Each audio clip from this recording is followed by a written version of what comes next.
Hello everyone and welcome to this blocking and surrounding guide. In this video I'm going to explain in detail what blocking and surrounding can do for you and how to do it. So let's start off with blocking. Blocking basically looks like this.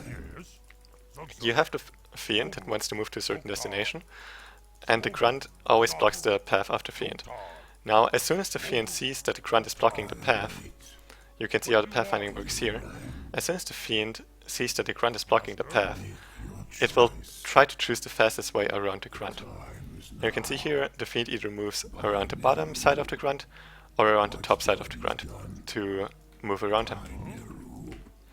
And how you use that to your advantage is, as soon as the fiend sees that it gets blocked, it will instantly generate a new path, and you will instantly block that new path again. So it basically always tries to find a new path, but it will always be blocked. So what is important about this is how you actually do it. You want to keep your cursor a little bit in front of your unit you actually want to block, and move your grunt forward a little bit while mainly moving him either to the top or the bottom, depending on where the fiend is trying to run around the grunt. So if you pay attention to my cursor now, it basically looks like this. You can see the cursor is a little bit in front of the unit I want to block, and I click quite a lot because I always have to readjust my path because the fiend readjusts its path pretty quickly as well. Now what this does for you is, if you want to kill this fiend with your free grunts here, the fiend doesn't like the damage, so it will just start running away. And since those units have basically the same movement speed, you won't be able to get any more auto attacks off on the fiend. So this is where blocking comes in. So instead of only getting roughly 90 damage done on the fiend, you will again attack the fiend doesn't like the damage, it starts moving away, and you start blocking it. So this just slows the movement of the fiend down tremendously, and it gives those three grunts enough time to catch up with the fiend, get auto attacks off, catch up again, get auto attacks off, and so on. So with this you can have a much easier time actually picking units off, or just in general keeping your opponent from reaching a certain destination. Because let's say you want to move to a goblin shop to get boots with your archmage, but the opponent's archmage is moving to the goblin shop as well, and he is already closer to the goblin shop than your archmage is. But you have a footman in place to block him. Then you can just block him to let your archmage be able to catch up and actually get those boots first. Just an example. Now let's move over to surrounding. Surrounding basically works like this. You want to cover 4 key points around a unit that you want to surround, and then the unit won't be able to move anymore at all. It can still turn around of course, but it can't move a single bit. Now you can achieve a surround with either, for example, 4 units by covering those 4 key points, but you can also just use terrain, buildings, critters like a sheep, or basically anything that blocks the pathing of a unit. Even, for example, a cliff here. So we can see it here with the rifleman. The trees here block the path to the top, to the right side and to the left side, so you only have to cover the bottom key point of the rifleman and he will be completely surrounded. And the grunt then can start happily killing the rifleman without the rifleman being able to escape. And that is basically the technical aspect of surrounding. Now, how do you actually do it? If you would just attack a unit, you won't be able to get a surround, because especially if you have a ranged unit here, if you just start attacking, the unit won't, like the fiend here, won't move close to the grunt to actually completely block its path off if you would have 4 fiends around the grunt, but instead it will start attacking as soon as it is in attack range, and that's not what you want. So instead you use the move command.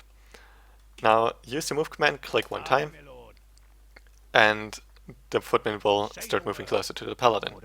You cannot use, well, you can use the right click, that is basically a move command spam as well, but it is usually more convenient to actually use the move command here, so it's, for me it is Q click, for me the hotkey is Q. If you have the standard hotkeys, it's probably M as the hotkey. So what you want to do is you want to press Q click all the time, or M click depending on your hotkeys, and the more often you spam this move command, the closer the footman will move to the unit until they are as close to the unit as possible. Now this is not a surround though, because the footman just shows the path that was fastest for them to get as close to the paladin as possible. But what you want to do instead is, you want to actually cover at least those 4 key points around the paladin to actually get a surround. So you don't want to straight up go for a surround, but instead try to first form kind of a circle around the unit you want to surround. And then you can actually get all the sides of the unit covered. Now of course, your opponent isn't just gonna stand still while you surround him. So let's see how this works out while a unit is moving around. Now your footman comes from the one side while the paladin tries to move to the other side, and you can just block him on the way and manage to get this around. Now, oftentimes it is not the case though that all of your units are in the way of the paladin, but instead it's like this, for example. Those 5 footmen are close to the paladin, so you could nicely go for the surround if he would be moving to the left side. But he will see, oh, I might get surrounded here, so I'd rather move to the right side because there's only 1 footman. So if the paladin starts moving to the right side, you have to buy enough time with this footman by blocking to enable this footman here to catch up so you can actually go for the surround in the end. So it would basically look like this. You just let all of your footmen move and select this footman specifically to block the paladin, and now you have all the footmen in front of the paladin and you can just block more and eventually go for the surround.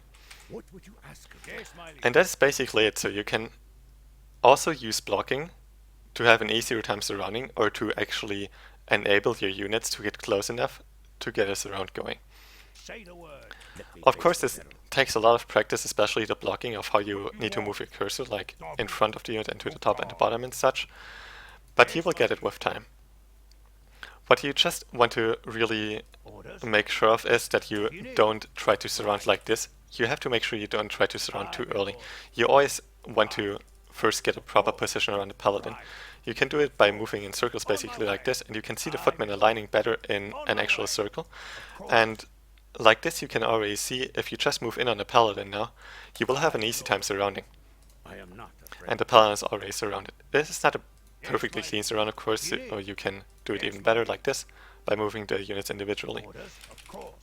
Now what you can also do is, if you have those 4 key points here, you only need the, well, 1 second, like this.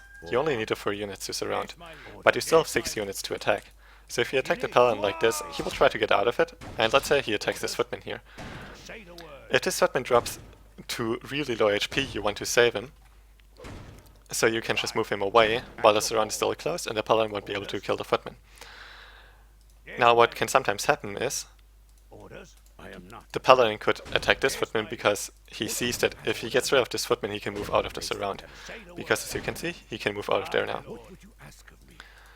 So in order to avoid that, if you see that the footman is about to die, you can just readjust the surround. So you need to basically replace this footman to keep the surround closed while still being able to pull this footman away to pull him to safety. So with the paladin attacking this footman, you can just move this footman around here. This footman still perfectly blocks the right side, and you can now easily pull this footman away to save him. So you can always readjust this around to be able to save units and replace them. And that is basically everything there is to blocking and surrounding. And now you basically just need to put it into practice, and you will get a lot more units killed and keep them from reaching the destination through utilizing blocking and such.